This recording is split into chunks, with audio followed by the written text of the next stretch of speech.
Welcome to Dublin, the capital city of Ireland. This is not a tale of Dublin city or its people, or its famous places such as the Pepper Canister Church seen here. This is a story of one of Ireland's lesser known pirates, Jack the Bachelor. As we leave Dublin city and head along the Malahide Road, we pass St. Dúlaig's Church and Well.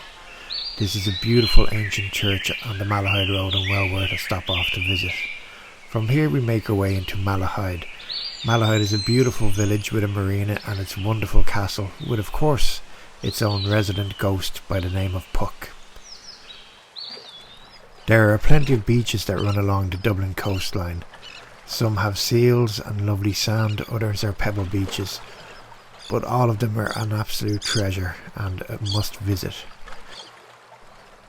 A hidden gem in North Dublin is the beautiful fishing village of Howth, located on Howth Peninsula. It has spectacular sunrises, a beautiful harbour which is a home to 9 seals. There are lovely restaurants with the freshest catch of the day coming in every day off the trawlers, and some great pubs with traditional Irish music.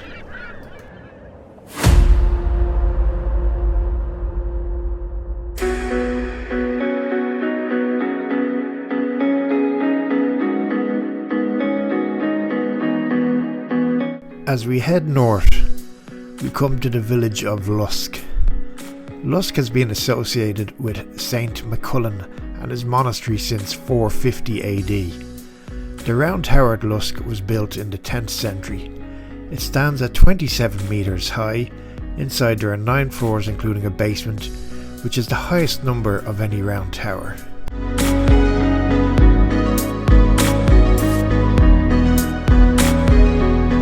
The square tower holds a number of medieval tombs, including that of James Birmingham in 1527. The adjoining Church of Ireland building dates back to 1847 and was designed by Joseph Welland in an early English Gothic style.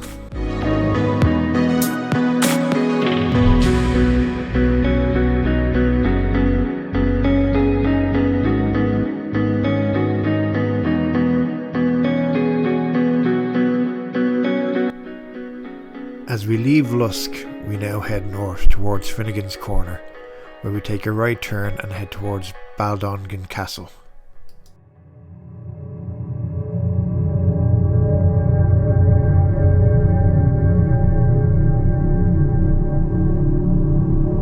The castle itself is an old church with a massive tower which dates back to the 14th century, if not earlier.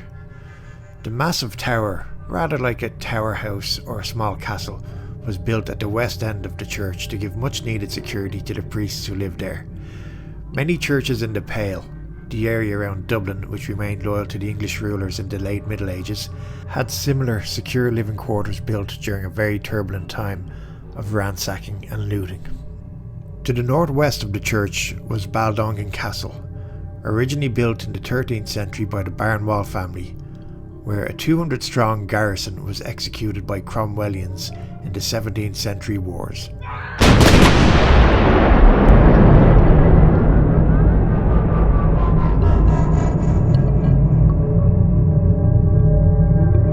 It is believed Jack the Bachelor himself has ransacked and pillaged this castle.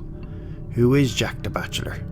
Probably the second most famous pirate in Ireland after Grace O'Malley, the Pirate Queen.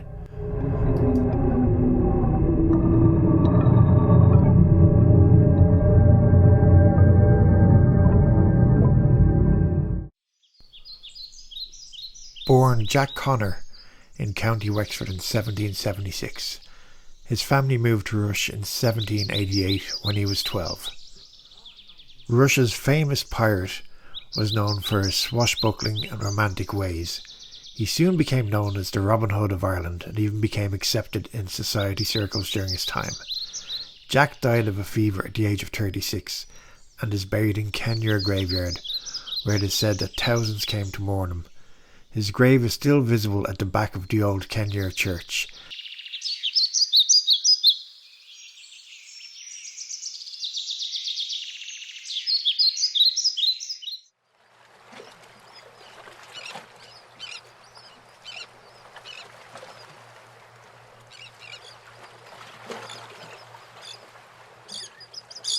Within a few years of moving to Rush, Jack was engaged in the lucrative smuggling trade between Rush and the Isle of Man, and soon showed himself a master of the profession.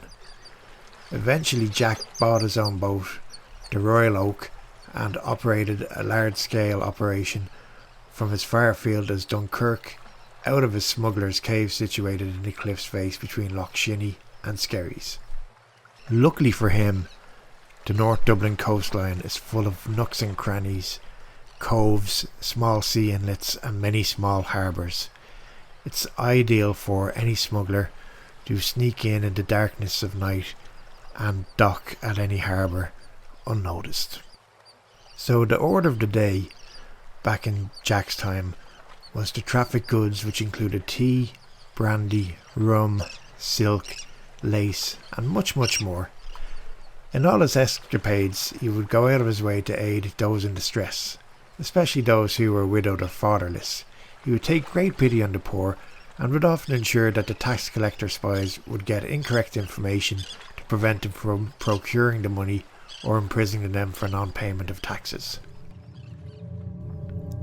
Whenever Jack would return to his home harbour of Rush, he would tie up his boat and make his way up the road along the harbour walls and make his way up to Main Street, where he surely went into a local tavern back in the days and sat down and would have had a wee dram of whiskey or a pint of stout. Although Jack was always known as Jack the Bachelor, records show that he was married and was survived by 5 children, and the beautifully thatched cottage that was his family home on Main Street is situated near the Michael Collins pub on Rush's Lower Main Street. This has now become Jack the Bachelor restaurant, and you can go there today and enjoy a lovely meal and get some fresh scones. His cave and old mine outlet is about a mile north of Loch Shinny, and this can be visited today also. A cliff path that leads to it has disappeared due to coastal erosion, but it's still possible to go along the beach in the low tide. Legend has it a giant green serpent still stands guard what is left of Jack's treasure. But be warned, you go there at your own peril.